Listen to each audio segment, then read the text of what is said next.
les personnages juifs ayant marqué l'histoire. Un feuilleton proposé et présenté par Gérard Inger. Pierre Goldman, comme je vous l'ai dit à la fin de l'épisode précédent, part au Venezuela en 1969 et il va y rester quelques mois, pas plus, parce qu'il va s'apercevoir que dans le maquis où il est avec quelques amis vénézuéliens, bien, le combat se livre contre les moustiques, mais pas contre les forces de l'ordre local, car les maquis qui sont créés ne rencontrent pas véritablement de résistance. L'armée vénézuélienne les combat mollement et il ne se passe pas grand-chose.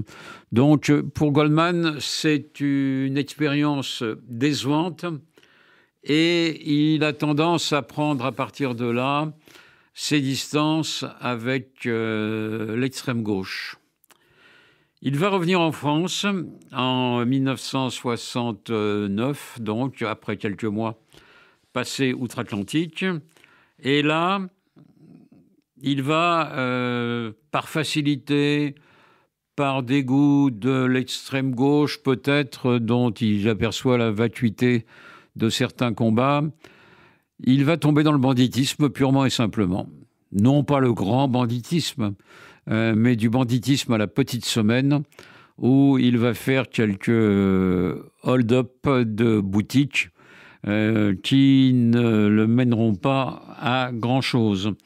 Il évite la violence à chaque fois. On le voit attaquer une pharmacie, mais même s'il s'en prend au pharmacien, il lui donne un coup de crosse sur la tête et ne se sert pas de son arme, dont il dira de toute façon qu'elle n'était pas chargée. Il s'attaquera à un magasin rue Tronchet et il va s'attaquer également à un receveur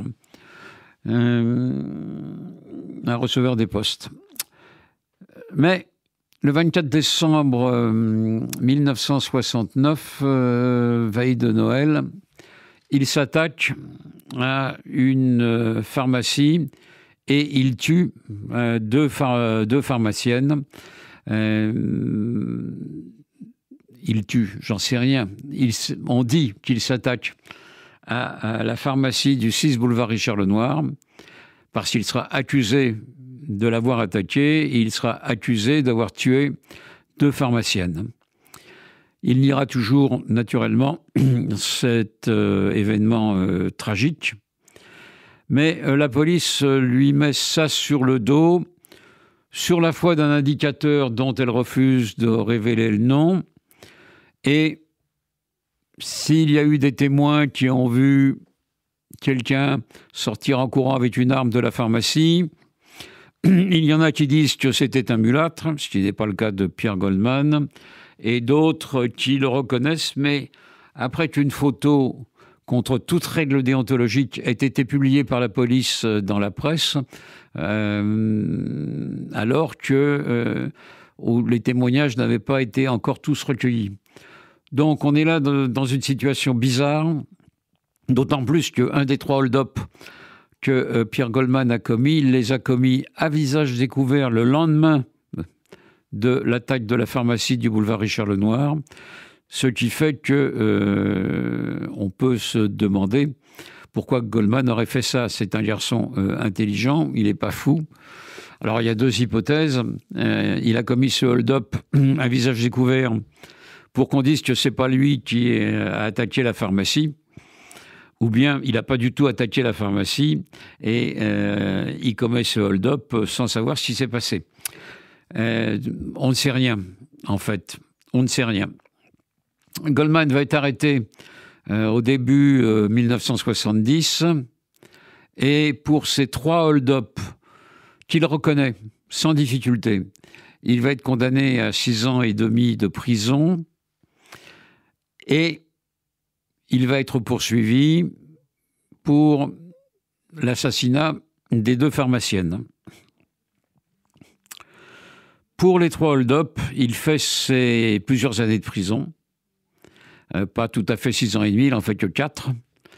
Il sortira en 1974, mais pendant ses années de prison, il étudie, il passe une maîtrise de philosophie, une licence d'espagnol, et il écrit un livre intéressant qui s'appelle Mémoire obscure d'un juif polonais en France. Goldman n'oublie pas ses origines. Il sait non seulement qu'il est juif, mais il parle couramment le yiddish. Il l'écrit même. En prison, il suit le jeûne de Kippour pour montrer qu'il est bien juif. Et il également dialogue avec un rabbin aumônier de sa prison. Son livre connaît un grand succès parce qu'il y parle non seulement de ses hold-up, mais de sa jeunesse, marquée par un certain gauchisme, même si c'est au sein du Parti communiste. Il parle de sa vie personnelle et il parle beaucoup de sa judéité et la manière dont cela l'a marqué. Donc, le livre, qui est un bon livre, plusieurs de ses amis lui ont conseillé de l'écrire, effectivement, marque l'opinion. Et s'il sort de prison en 1974 par avoir terminé sa peine avec les réductions prévues, il est naturellement accusé et il passe aux assises en 1974 également pour le procès concernant le meurtre, l'assassinat même peut-être, des deux pharmaciennes. La différence entre un meurtre et un assassinat, c'est qu'un assassinat est un meurtre avec préméditation. Donc, le voilà devant les assises en 1974 et il va être condamné à la réclusion à perpétuité parce que on dit que le juge était proche du juge d'instruction qui a mené l'enquête. L'enquête a beau avoir été bâclée. Les témoins des charges qui disaient qu'ils avaient un alibi pour Pierre Goldman, notamment tous ses amis antillais, ne sont pas là. Ils ne témoignent pas. Et les jurés vont considérer que tout individu qui passe aux assises est nécessairement coupable, puisque s'il avait été innocent, le juge d'instruction aurait proclamé un non-lieu. Donc voilà pourquoi Goldman est condamné à la prison à perpétuité en 1974. L'affaire, comme on va le voir la prochaine fois, ne va pas en rester là. C'était Les personnages juifs ayant marqué l'histoire, un feuilleton proposé et présenté par Gérard Inger.